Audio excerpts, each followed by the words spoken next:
The following is a Hoop Ball presentation.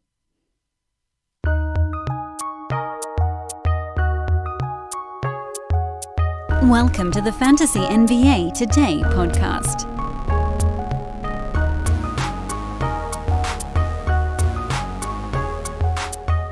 In the middle of last week, I started to think, how am I going to fill the beginning part of podcasts going forward? I had devised a plan for the core, the main central meat of the show, with the move into preparation for those joining these season resumption leagues. But what were we going to do with the beginning of the show?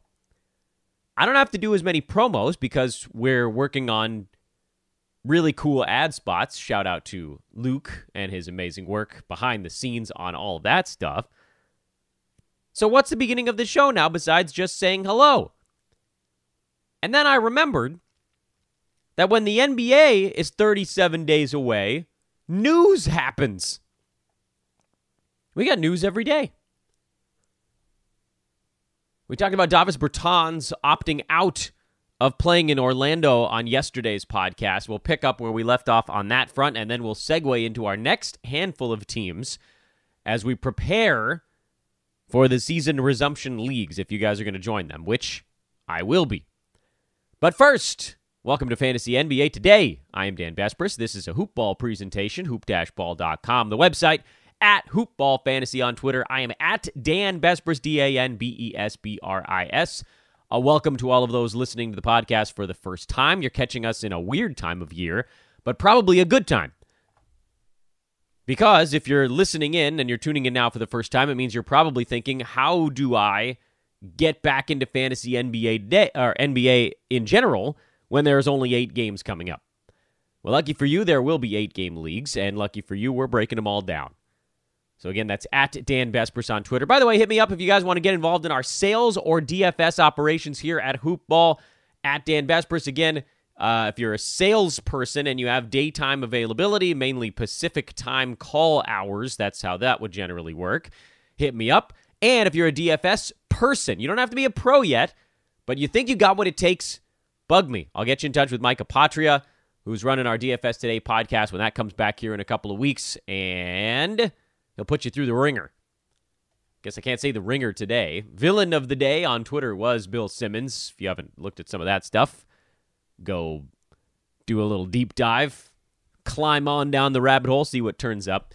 In terms of NBA news, we were talking about Davis Bertans yesterday and how I thought he was actually making the right choice, but it seems like the locker room reaction is the exact opposite. And I probably should have seen that coming because at the end of the day, the very short version of this is he's not joining his team.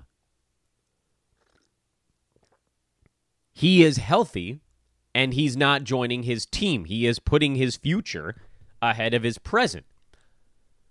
The one thing that I don't think I discussed on yesterday's podcast that perhaps I should have was, well, we talked about ROI, the fact that he's giving up probably about $600,000-$700,000 this year for most likely a $30-40 million payday, or maybe more, depending on how much teams feel a laser sight sharpshooter is worth these days. But now the question becomes, would his Washington teammates welcome him back? If he's, as it appears now, creating this feeling like he's leaving them hanging, would they want him back next year? Is that the kind of basketball player they'd want on their team? And that's not at all fair to Bertans, who would be risking everything for very little. Although now we've heard that the NBA and the Players Association have agreed to put in place an enhanced insurance plan for players that suffer career-ending or COVID-19 related injuries because of this weird restart. So maybe there's a reason for him to come back. Did he know about that when he made his decision? Did he make his decision before this enhanced insurance situation played itself out? We don't know. Does it matter to him? Like, is it too late for him to change his mind? We don't know. It seems like he's pretty well set in it. Evan Fournier, who's on the team he would be chasing, not even a teammate, called him out, But now there's a Twitter beef between Davis Bertans and Evan Fournier, so that's fun. Welcome back to the drama of the NBA, everybody. We missed it. But the Wizards presumably were going to be one of the teams offering him a contract, and now the thought is, if he's the only Wizard that doesn't go, does that put him in a sour spot with his teammates going into next year? If they brought him back, this might take a team out of the running. Maybe he thought about that. Maybe he thought, you know what, if I do this, I'm going to anger my Wizards teammates, and they're not going to want me back. And that's going to take one team perhaps out of the bidding for my services. The only way this changes is if someone above Bertans in the pecking order on the Wizards also chooses not to go. Which is basically Beal or Wall. And we know John Wall's not playing anyway. So basically, Bradley Beal. Rui Hachimura? Is he above him in the pecking order? I doubt it. Rookie. Thomas Bryant? Meh. Basically, Beal would have to not go. And then everybody would be like, okay, I guess it's fine that Davis didn't come. Because our leader didn't come down here, which is basically like, what's the point? But Beal's going to go. We know how he is. He plays. Almost regardless of situation, he plays. If he's missing games, which he missed a handful this year, you know it's a big deal. So he'll go. And Davis will be on the outs, but he'll make a ton of money with probably some other team. We also learned a little bit later on yesterday that Trevor Ariza would not be joining the Blazers in Orlando for a very different reason. I don't actually know why we got the information we did. This feels like a really private thing, but perhaps Ariza just wanted everybody to know that he wanted to be there. But what it's looking like is that Trevor Ariza is in a custody battle for his 12-year-old son, and his ex-wife was granting him, I guess he gets 1 month of time with his kid, and his wife gets to pick the month, is the impression I'm getting. And she picked the month that he would have to be in Orlando. So Ariza, I mean, I don't know a whole lot about what went on there, but it feels contentious based on the way that's playing out in the public eye. We don't know anything that happened behind the scenes, so we're not going to make any judgment on either side of whatever's going on in Ariza's personal life, but that's a pretty nasty move. So I'm thinking these two probably don't get along very well. I don't know what he did to her. She feels wronged. He feels wronged. Whatever. But Ariza's saying, you know what? I can't go to Orlando. This is my one chance to spend time with my child. I have to take it. That's a hard choice, man, but he made the right one. I think we can all agree he made the right choice. Also yesterday, Corey Brewer signed with the Sacramento Kings in a move that nobody saw coming or will care about. Back on the Ariza front, I would say that this changes the trajectory of the Blazers a lot, but they're expecting to get Zach Collins back. And so if Ariza was going to be playing the 3 with Melo at the 4, this probably just moves Melo down and allows Gary Trent to likely play a little bit more. Maybe Anthony Simons sees a little bit more playing time. So I don't think you're going to see any one player really step into Ariza's shoes because Blazers are kind of making a swap. A bigger guy. They got bigger and slower. Maybe not slower. Ariza's pretty slow in his old age here. They got bigger, but they didn't really lose the number of players that they wanted to run out there for 30 minutes a game. It's not like 30 minutes just popped up. Ariza was probably going to be playing, 33, 34, 35? He was logging pretty big minutes with the Blazers. And Collins probably, 28 to 30? So maybe 5, 6, 7 minutes ends up floating around. Maybe a couple minutes come away from Carmelo Anthony because he just can't play the 3 the entire ball game. They'd be way too slow. So there'll be some, but not a ton. And don't worry, we're going to be getting to the Blazers here shortly. They might very well come up on today's podcast, depending on what order we go in here. All right, so that's your news at the beginning. Let's segue into what do we make of these teams, how to adjust what we're doing as we look towards the resumption leagues. Friday, we did the Lakers, the Clippers, the Nuggets. Yesterday, we did the Jazz, the Thunder, and the Rockets. Today, we embark upon our adventure with the Dallas Mavericks. The one thing that's kind of nice coming out of this layoff is that these teams are largely healthy now. So if we were worried about Luka Doncic being banged up, which he was this year, played in only 54 ball games, he should be coming out of this in much better shape. If we were worried about Kristaps Porzingis, he'd been playing extraordinarily well prior to the shutdown. No reason to think that that peters out in any large-scale fashion. Seth Curry was banged up going into the break. He'll probably be back. We know that Dwight Powell, Courtney Lee, who hurt his calf, not that he was playing anyway, and Jalen Brunson are all out for the year. So we have a pretty good idea of what's going on in Dallas coming back from this break. So let's just start at the top and work our way down the list. Kristaps Porzingis finished at number 23 over the entire season. He was better than that for most of the second half of the year. In fact, he was easily inside the top 10 and even had stretches where he was inside the top 5. Porzingis, to his credit, for the Mavericks' final 20 games prior to the shutdown, averaged 22 points, 10 rebounds, 3 threes, 2 blocks, a steal, 2 assists, 44% from the field, 83 at the free throw line, only 1.6 turnovers. He was terrific. First-round numbers from Porzingis, and I don't know that those change all that much. You know, the makeup of the team doesn't change a whole lot. He's very much the second scoring option on this club that, for stretches this year, really was a 2-horse operation. Question is, who has the stones to take Porzingis? The Mavericks finished this regular season at 40-27, a game and a half back of the Rockets, and the Thunder, you better believe they want to get out of the 7 or 8 spots. They're not falling down to the 8 spot. Memphis 7 games behind them. But there's an opportunity here for Dallas to get into a pocket of teams like Utah, Oklahoma City, Houston, Denver. I know Denver was good this year, but don't try to sell me on Denver being as scary as the Clippers or the Lakers. And so the Mavericks, I think they play hard. They've been good on the road, which tells you that they should be pretty good here on a neutral site. They were not slowed by road. In fact, they were better. 2.5 games better on the road than they were at home. They were good in their division. They were pretty good in the conference. There's a lot to like about Dallas as kind of a sneaky team. In fact, when you look at how they performed this year, their general performance on the court, they should have been better than 13 games over 500.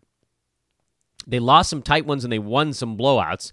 They actually had the third best point differential of any team in the Western Conference at 6.1, behind just the Lakers and Clippers. So the Mavericks could have very easily been the 3 seed this year if Luka doesn't miss a few games here and there, if Kristaps doesn't take his time off. I mean, mostly you can largely blame it on Luka not being there. If he's there the entire season, they're probably the 3 seed right now, or at the very least the 4 or 5. So I think they're going to come out of this break playing well. I think they're going to come out of this break playing relatively hard. I think you probably see Kristaps take 1 of the 8 games off, at least. I don't know if Luka takes 1 of the 8 games off. He might. The fact that there's a question mark there that he might just play all 8, you can probably just assess him as though he will be. I love Porzingis. He's been incredible. The block rate has been magical. The fact that he's been able to pile up blocks and threes and scoring and rebounding and get steals on low turnovers. He was brilliant. I mean, you look at the games they played leading up to the layoff. His last 5 games prior to the shutdown, he had 18 blocks. I mean, he was averaging almost 4 blocks a game over that stretch. He was on his way back to what he was doing in New York 2 years ago, which is closer to 2.5 blocks a game, but with a better rebounding rate. So things were improving. I don't know that he can keep up the 84% free throw shooting. He did that his rookie year. He hasn't been anywhere near that the last 3 seasons, but maybe the 44% shooting from the field that he was putting together was seemingly sustainable. That's pretty darn close to his career mark.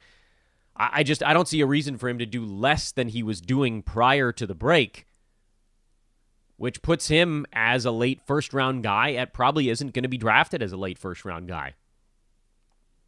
He could be a late first-round guy next year.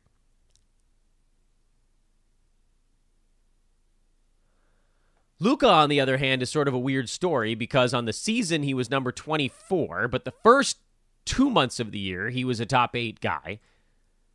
And then the end of the year he was a top 75 guy. So which Luka is it? And what were the real differences between the beginning of the season and the end of the season? The real difference? Free throw shooting. I mean, it's almost the only change. Over the entire year, he averaged about 29 points, 9 boards, and 9 assists. Over the final roughly 20 games of the year, Doncic was at 28, 8, and 8. So down 1 point, 1 rebound, 1 assist. That's not the difference between top 10 and top 75. The difference between top 10 and top 75 is that the first 2 months of the year, he was taking 8, 9 free throws a game and shooting 80%, which is close to league average, meaning he was not a net negative in that department. And over the final 20 games, he was taking 9 free throws a game and shooting 67%, which made him one of the worst free throw volume guys in the NBA over that stretch. I mean, you know, you're talking about a situation there where one category took a guy from roughly top 10 and dropped him 6 rounds. Over the final 20 to 25 games this year,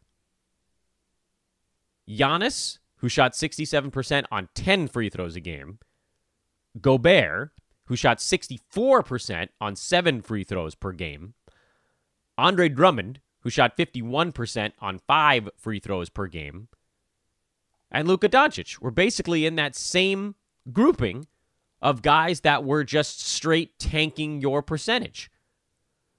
Over the final 25 games this year, no one that had that type of negative free throw impact was inside the top 30. Giannis was the closest at number 32. Hassan Whiteside was in the ballpark over that stretch, but he only took 3.7 free throws a game.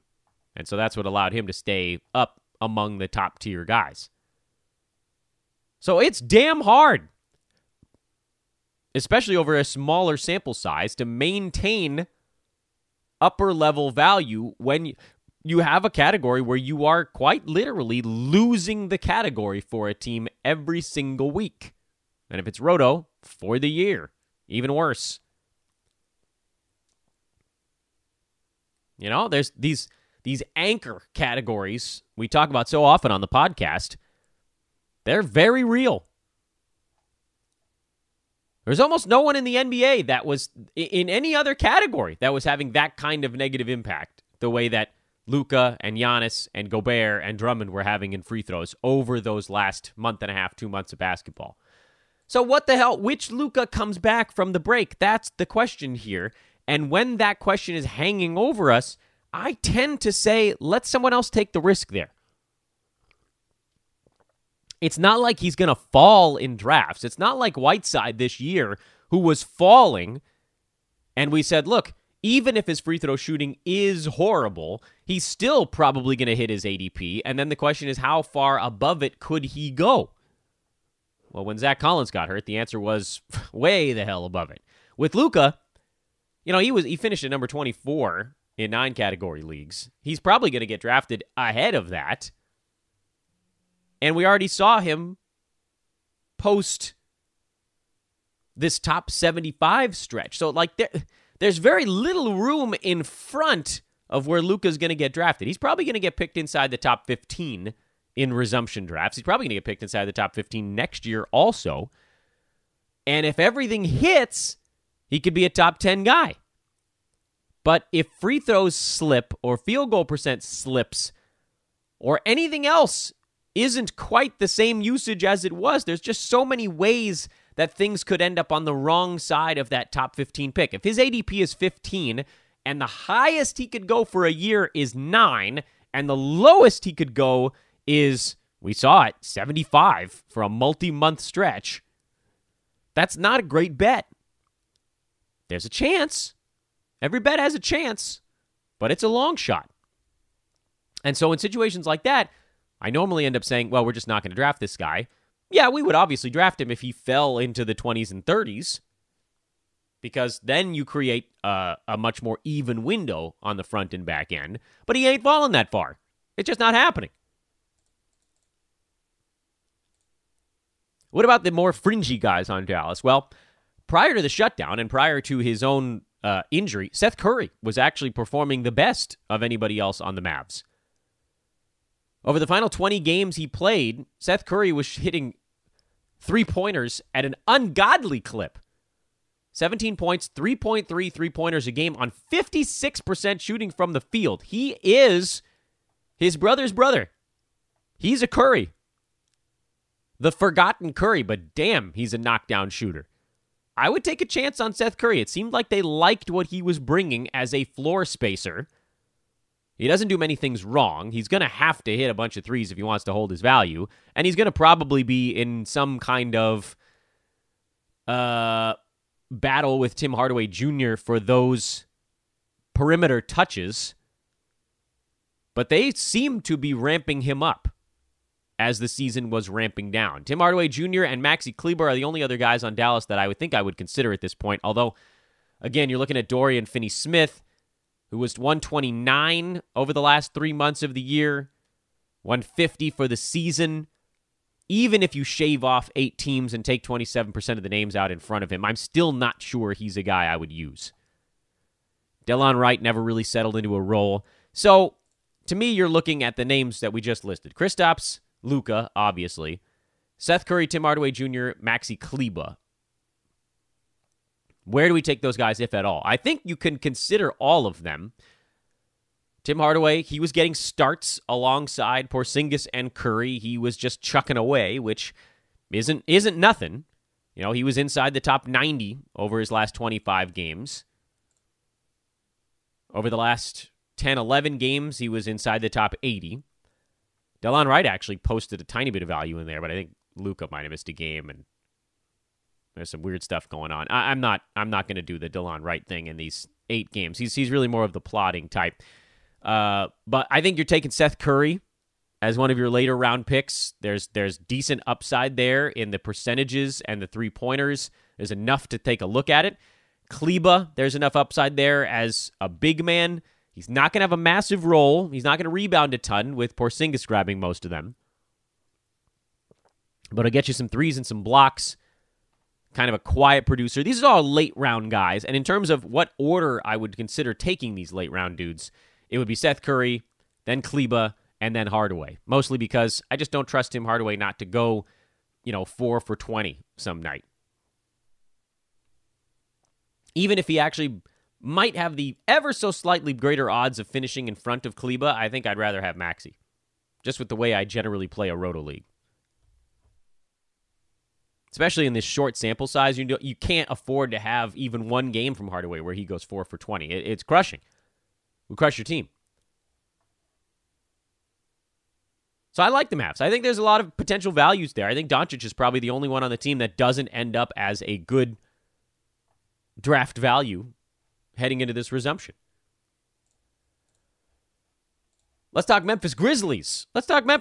Because I think they had a season that perhaps people aren't fully aware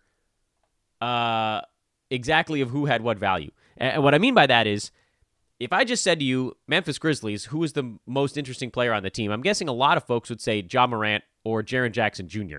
Neither one of those guys was the highest-ranked player on the team, and Ja Morant was actually not even inside the top 125 for the year. And he really didn't have any stretches where he was inside the top 125. So what I'm going to do here is I'm just going to take him off the list. He's going to get drafted earlier than I would ever consider taking him. And so I'm just not going to worry about it. What I'd like to do, and what I think we should do most of the time, is look at what guys were doing over the last roughly 4 or 5 weeks before the shutdown. Because for Memphis, they had moves at the All-Star break that changed who was playing how many minutes. And so during this late season stretch, Memphis became a big man heavy roster in terms of actual fantasy value. The easy one, and the one that's just always one of our favorites, is Jonas Valanciunas, who was right around the top 50 for the season, right around the top 50 over the last 25 games Memphis played.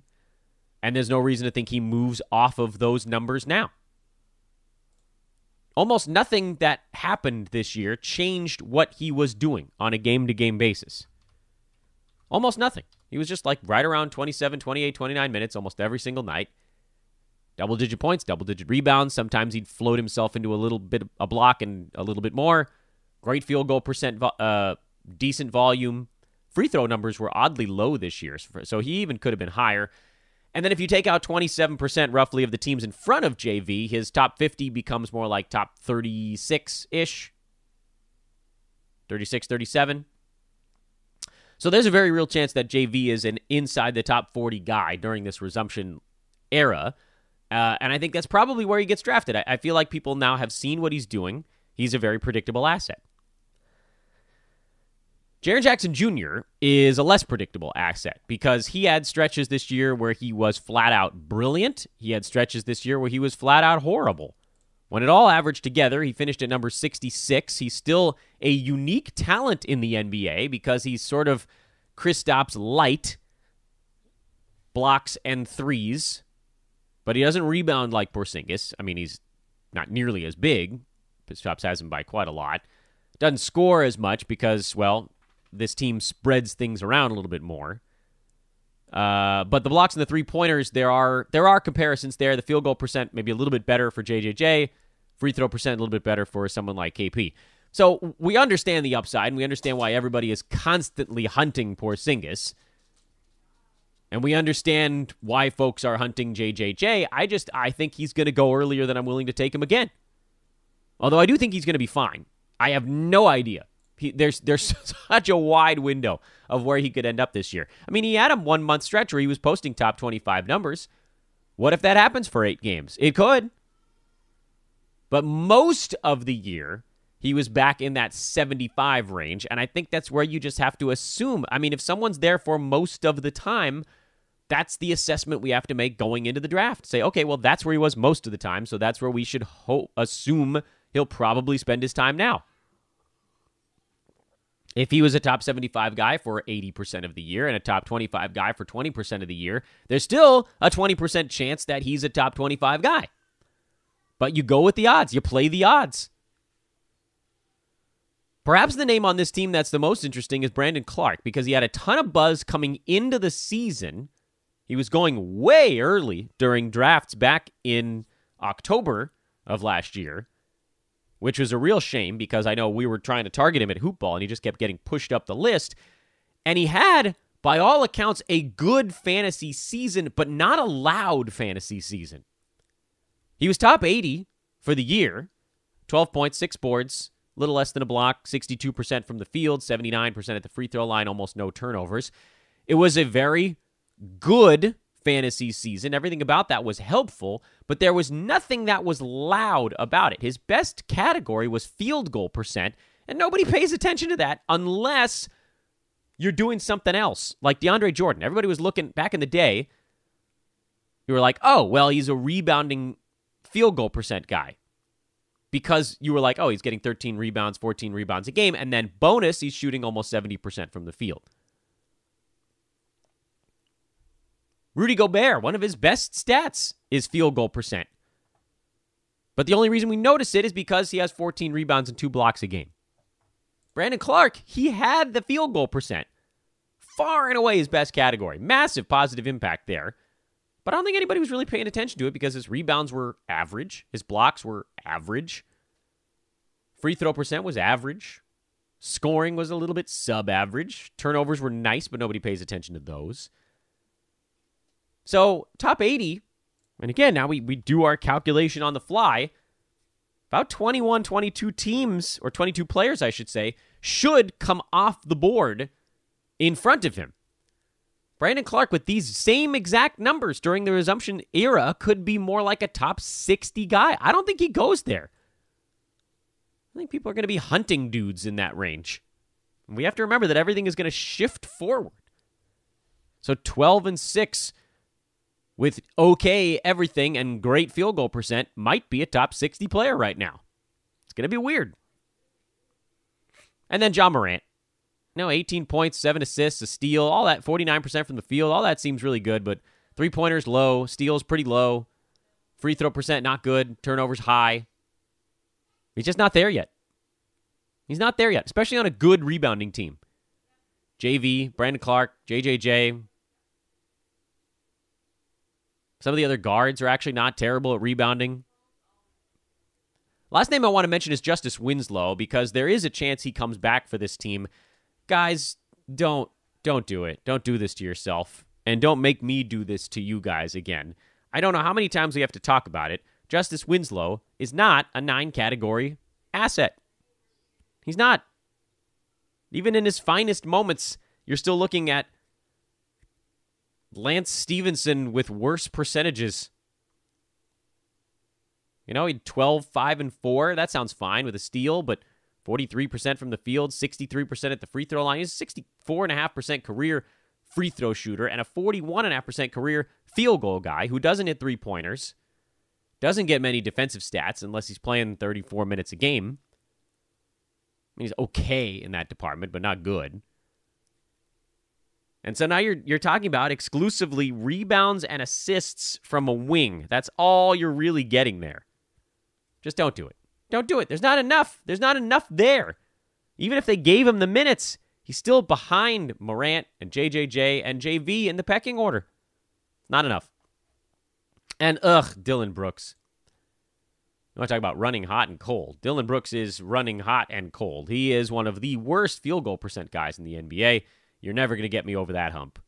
I don't care if he's scoring 22, 23 points a game. If he's doing it on 39% shooting, I'm not about that. Not gonna do it. To quote the old Dana Carvey skit. Not gonna do it.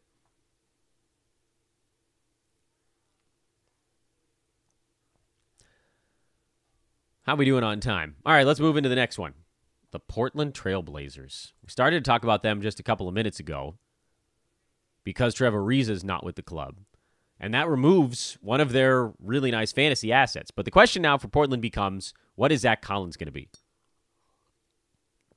First of all, Damian Lillard is going to be awesome. He should probably be drafted inside the top 4 or 5, at least. But we don't need to spend a whole bunch of time on that. Carmelo Anthony is not a 9-category guy. CJ McCollum, you take his normal 60-some-odd rank and remove the 27% of teams in front of him, and I think you've got a pretty good guess there. So it's going to come down to the big men. Because I'm not all that interested in guys who might be filling in on the wing from time to time. Dame, CJ are in. Melo is out for me. Not interested. Even for the entire season, Carmelo really wasn't enough to get you there. And then lately, he was even worse. Ariza was actually playing pretty well with Portland. Hassan Whiteside was playing extraordinarily well for Portland. He was number 11 over the season's last 2 months. He was inside the top 10 for the entire year. A magical season that saw him post 16 points, 14 boards, 3 blocks a game on 62% shooting from the field and a palatable 68% at the free throw line. I am of the opinion that Zach Collins probably ends up playing center. Not exclusively, but enough to where I don't know how Hassan Whiteside continues to play 31 minutes a game. I would have put my foot into that theory a lot harder if Ariza was still with the club. Because if Trevor's there, he's playing the 3. Melo's taking a lot of the 4. Collins takes some 4, a decent chunk of the 5, and Whiteside, there's no other place he can go. He just gets squeezed out of 6-7 minutes. With Ariza gone and everybody forced to move down the order a little bit and just go big, it's possible that we still see Whiteside post 28, 29 minutes a game simply because they just don't really have the horses to move Collins to the 5 and move Melo back to the 4. But they might not have a choice, especially if they end up making the playoffs somehow. If they end up in a play-in, if they end up somehow making it, and they've got to deal with all sorts of weird roster constructions from opponents, you can't just go giant all the time. I know Zach Collins can move on the perimeter a little bit better than Whiteside can, but I mean, is that really a matchup you want? Collins, who's not an offensive force, so it's not like he can go around to the other side of the court and just beat up on tiny power forwards, at least not yet in his career. But faster power forwards should be able to take advantage of Portland if they go giant. So you'll probably see times where they just can't go as big as they want. They move Collins to the 5 or Whiteside to the 5. One of those two guys gets aced out for a few minutes, and they go to a Gary Trent at the 3 or Nasir Little at the 3 or Anthony Simons even if they wanted to go real small and play McCollum at the 3. And this is why I'm a little bit worried about some of these assets on Portland. It's why I don't think I'm going to pick up Zach Collins unless he falls to the end of these resumption drafts just to sort of take a flyer on him. He never really shown me the consistency we needed. And even in the games this year before he got hurt, he didn't really do anything. He's not a high usage guy, so you need blocks and you need percentages. And Whiteside's never going to let him get those things if he's playing the 5. Whiteside likely takes a step back during this resumption period. He's going to get drafted really early because of how good he was during the regular season. And so then you're left basically saying, where does Zach Collins go? If it's really, really late, we take a shot on him. Where does Whiteside go? It's probably going to be a little bit too early, given the fact he almost has nowhere to go but down. Does Damian Lillard fall past, say, the top 5? Who do we even think could go in front of him at this point? AD, Harden, and Giannis? Not Kat, he's not playing. Not Kyrie, he's not playing. Kawhi? Aren't people worried about missed games here? He's a possibility, I guess. I just almost don't see any way that Damian Lillard falls outside the top 5 during this resumption draft. Get him while he's hot, man. There's a very reasonable chance that Damian Lillard is the number 2 player in this resumption 8-game stretch if he just goes bananas. Now, here's the fear with Portland. What if they come out? They're 3.5 games of Memphis right now. What if they come out and they lose their first 2 games of the resumption season? You might see Dame and CJ hanging up 2-3 games to go. And for that reason, I don't think you necessarily need to draft these other guys like Anthony Simons or Gary Trent. You probably would need to draft Melo. Someone's going to take him because that's how things go. But he might also shut it down if they get eliminated. This is a team kind of like the Lakers on the other side, where if they pull far enough away early in this 8-game stretch that you might see, what do we talk about? JaVale McGee, Dwight Howard, those types of guys step into Anthony Davis's juicy role, and we've already seen that they're functional with it. With Portland, if Dame and CJ shut it down, you make a mad dash to the waiver wire, and you start picking up all these weirdo backups. I think I'd go Simons, maybe over Trent, if only because I think if all those guys were getting big minutes, Simons is probably going to chew up the most usage among them. Hell, you might even see a Mario Hezonja sighting at some point. But again, I don't think you need to draft those guys. Someone might draft Simons. Twitter was trying to jam him down my throat this year, and I just kept telling you guys it wasn't happening yet. He played in all 65 games for the Blazers, so I mean, I know they like him, but as the 4th or 5th or 6th or 7th option or whatever he was for stretches this year, it wasn't going to be a thing. If he comes out, everybody else is shut down, and he's the number 1 guy. This is why I don't really like the idea of playing guys that are going to post value kind of near that 100 to 120 range, because by the 5th or 6th game, I mean, even if it's only the last 2, even if Dame and CJ play the first 6, Portland is basically eliminated, then they shut it down. It's also possible that they're the team that's hanging on right behind Memphis. And so maybe there is some kind of weird little play-in situation.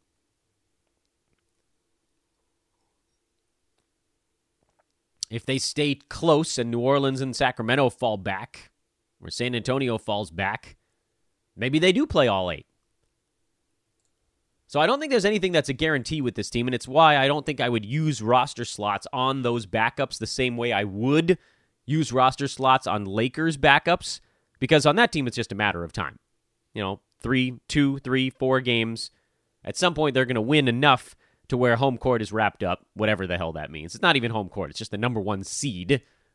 They get an easier draw by a lot, actually, in the Western Conference. You stay in that 1 spot. You avoid the Clippers, the Nuggets, the Rockets, the Mavs right now, the way things are currently set up. And then some of those teams could move around, so, don't get me wrong on that front. But you get Memphis in the first round, which is far and away the easiest matchup. Or, whether it's Portland or New Orleans or Sacramento, whoever sneaks in there, you'd far rather have any of those teams over Dallas or Houston or even OKC. Although I think there's a certain measure of non-fear with the Thunder, but again, point for another day. So that's why I don't think I'm drafting these backups on Portland. I don't think it's guaranteed that they get playing time. I think the Blazers, we heard from Dame, he really wanted an opportunity to come back and try to push his team towards the playoffs, so he and CJ are going to go nuts for at least the first probably 5 or 6 games. I think they're going to play teams where they want it more, so that might allow them to pick up some wins and hang in there. So I think I would treat Dame the way I treated him during the regular season. I think he's a good pick to take early. CJ, similar. Whiteside, I think you let him fall a little bit, see what happens. Collins, I'd likely avoid him until relatively late. Melo, I don't think I'm drafting him at all. Ariza's not going. And then in terms of Simons, Gary Trent, Mario Hezonja, Nasir Little, I'm not drafting those guys. I'd rather scoop them. Honestly, if the Blazers lose their first game even of the resumption era, I might think about grabbing one of those guys. Because right out of the chute, 1 game in, if Portland loses, Memphis, New Orleans, and Sacramento all win, suddenly the Blazers now are no longer tied for that spot chasing Memphis. They're a game back of 2 teams and a 4.5 game back of the team they'd be trying to chase with 7 to go. If Portland loses their first game, I would start thinking about picking up guys like Simons or Trent. But as it stands right now, I don't think I'm drafting them. I think I'd rather give it a day. Because if they win that first game, every game they win is just more fuel for the Dame and CJ will make it all 8 camp. Maybe they will. Oh boy, we're not getting through this as fast as I wanted to. New Orleans, Sacramento, San Antonio, and Phoenix tomorrow. We'll finish up the Western Conference on our Wednesday show. Thursday, we'll move into the Eastern Conference. Probably going to have a mailbag at some point here in the next, maybe later this week or early next, so stay tuned for that post. That would be coming on Twitter. Oh, and do check out our brand new revamped Instagram page. It's Hoopball Official on Instagram. Hoopball Official on Instagram. If you kids out there are using the gram, I don't know what I'm talking about over here. Hoopball Official on Instagram. Hoopball Hoops is our Facebook page. We got cool stuff going on over there. The great Lyle Swithenbank has Saturday Night Lyle, a live show every Saturday on our Facebook page exclusively for Hoopball's Facebook followers. So a lot of good stuff going on. In addition to our Twitter, we've got social media coming out of our ears.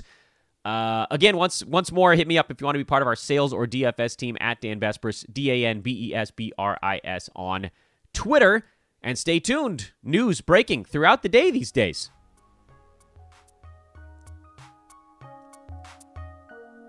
We must be in countdown mode. 37. Have a great Tuesday.